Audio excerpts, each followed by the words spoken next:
little morning music on a rainy day to help get the blood pumping here.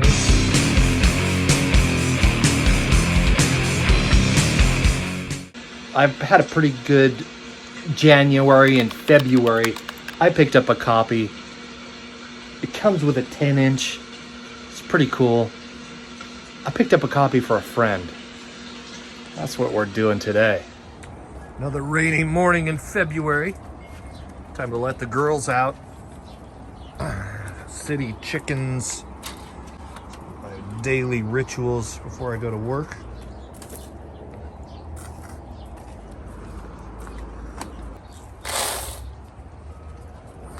Come on, girls.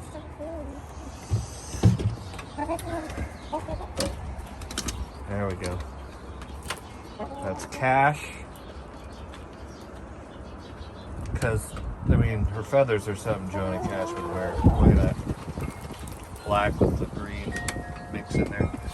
This is the Russian. She doesn't really have a name. Call her the Russian. She's a Russian Orloff.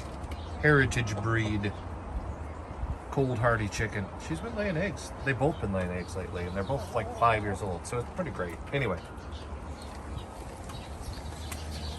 It's my junk that needs to go to the dump. Oh no. Board blew over on the van again. It's so relaxing, hear that you're resting, whenever you get to. And here we are at Old Silver Platters. Pit stop here, Linwood, Washington.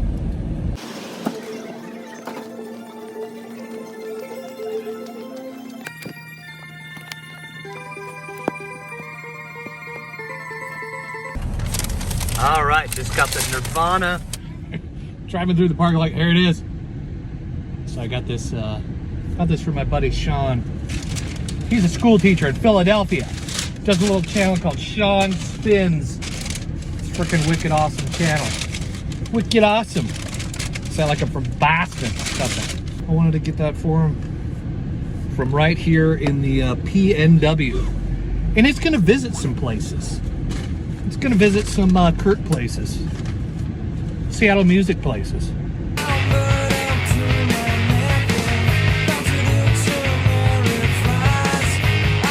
But first, sitting at a red light, gotta put a couple light fixtures up in a high rise.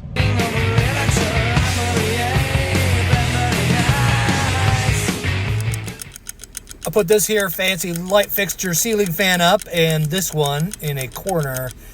But look at the view. She was kind enough to share the view from her condo. It was like 38th floor or something like that. Waterfront, see West Seattle.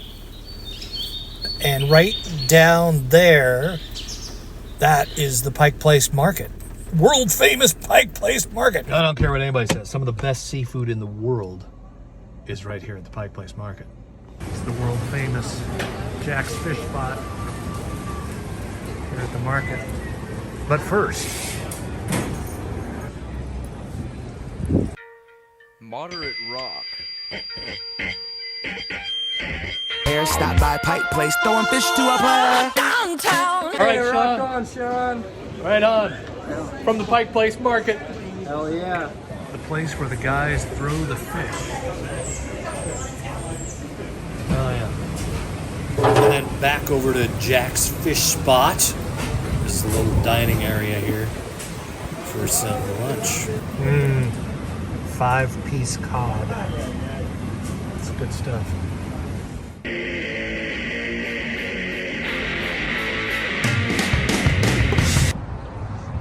More theater. Box office. Sean and I were talking on the phone about how Mr. Cobain and I's paths may be crossed. I guess there's this interview where he talked about going to a show at the Moore Theater and seeing Metallica. And in 1985, I believe it was, I was there at the Ride the Lightning tour, and Metallica played there at the Moore Theater. I'm not sure if they ever played there again, but kind of cool to think that possibly I was in the crowd rubbing shoulders with Kurt, jumping up and down and enjoying the metal that night. Another light fixture, this one from IKEA, installed in another high-rise downtown. 37th floor or something like that? Wow. Look at that. CI 5 and 99. And, wow. It's beautiful. The old Seattle PI building. Wow. There's the Edgewater Inn, where the Beatles and Led Zeppelin stayed back in 1969. You could actually go fishing out the window, and there was some infamous story about groupies and a mud shark. It's in the article.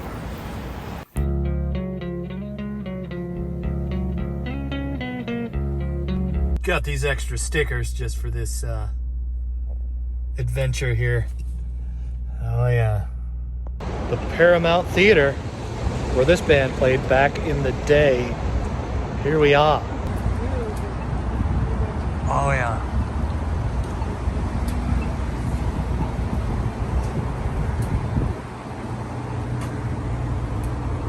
Back in the day.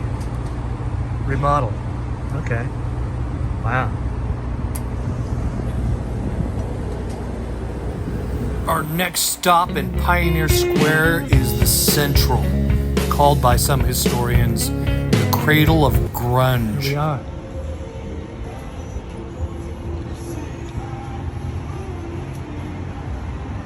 Same name, same location.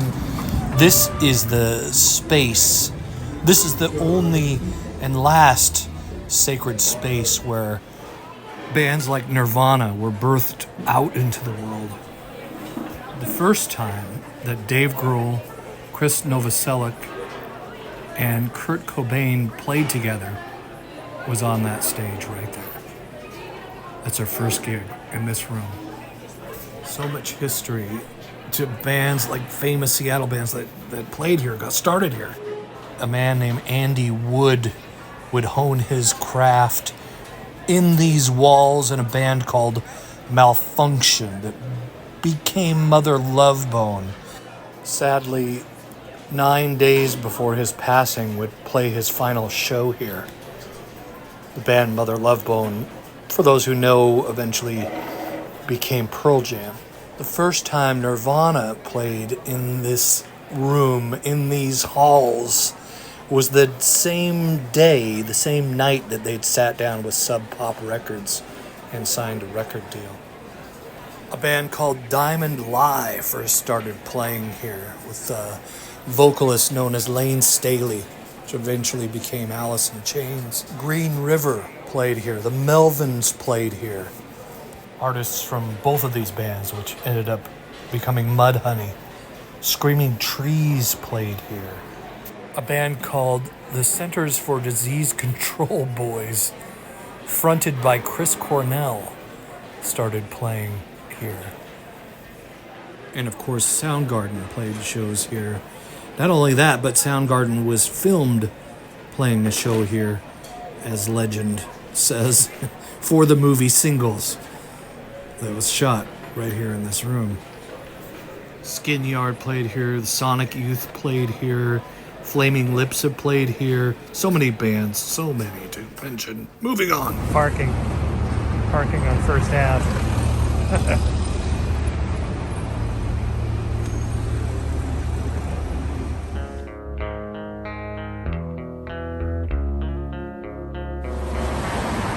On a busy street in Seattle. Funky place for a studio. The record on tour. And no, I know this record was not recorded here. This record was recorded in the Midwest. But here we are at 6th and Leary Way, next to this big thoroughfare. And this is considered studio-wise to be the birthplace of grunge. And it's still a studio to this day. This is where the Bleach album was recorded, and all of Nirvana's early demos were recorded right here in this little building. 4230 Leary Way. The record on tour, it's been here. Touched the building. It's touched the building where history was made. Moving on. I wish I could eat your cancer when you took. Got the record present, and there's like nowhere to park here, man. But 3 bands that my buddy Sean has had featured on his channel played here in 1990. Nirvana, The Gits, and Tad. This is the hub right there. That's the hub building. It's different now. They remodeled it like 2017 or something like that. And this back here is this whole area. So the hub, East Ballroom, I guess it's somewhere in this building, is where, yeah, Nirvana, Tad, The Gits, and that other band. Not sure what happened to them, but those other 3 bands were huge Seattle bands. Of course, Nirvana playing here back in the day. A historical moment in the University of Washington. All other events pale in comparison to that one. 1990 show.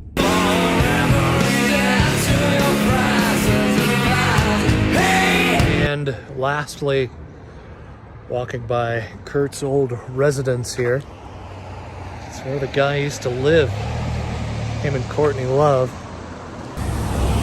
And right around the corner is Veretta Park. Today, Kurt would have been 57 years old. Somebody left him a cake for his birthday here on what essentially is, in Seattle, his grave. This record was kind of a way to pull him away from the familiar trappings of self-destruction in his own city. It's just sad what happened to Kurt. If anybody's struggling with addiction, I personally feel your itch and pain. With over 30 years now broken up from my own very sticky, stubborn chemical romances, I strongly believe that if I can face my demons and set them free, so can you. Some high winds last night.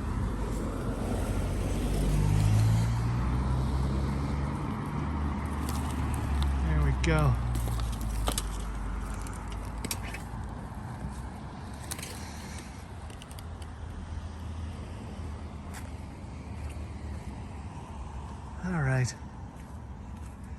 All right, Sean, there you are. The building where this little adventure began takes its second adventure right here. There's Silver Platters, and here is the post office. Silver Platters mailing off Sean's record. Your record's been on tour